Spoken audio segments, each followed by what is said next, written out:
11 handicap. Looking to create a more repeatable swing that will generate better ball striking. Looking back at the setup, you're a little far on your toes with an alignment of the shoulders that is slightly left. That can tend to bring that right hand grip a little bit to the weak side and give you an open face bias through the swing. But the rest of the setup looks okay.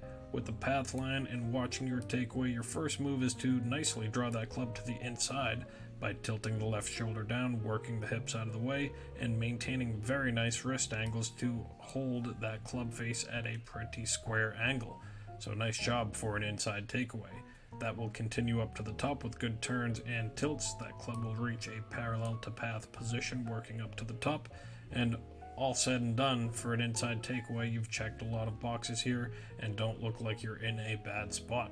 But as we clean up and watch through the transition, the common over rotation or early rotation can lead to the steep downswing and that club getting a little bit more vertically over the top than what you'd like to see.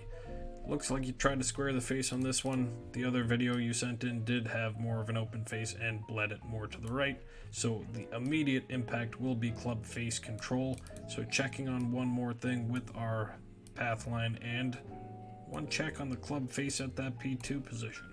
So holding that up and then watching your P5 position, which is just before impact. Well, we don't really have an exact frame, but using the closest we have, note that it is above the primary path line, but also quite a variance in that club face angle.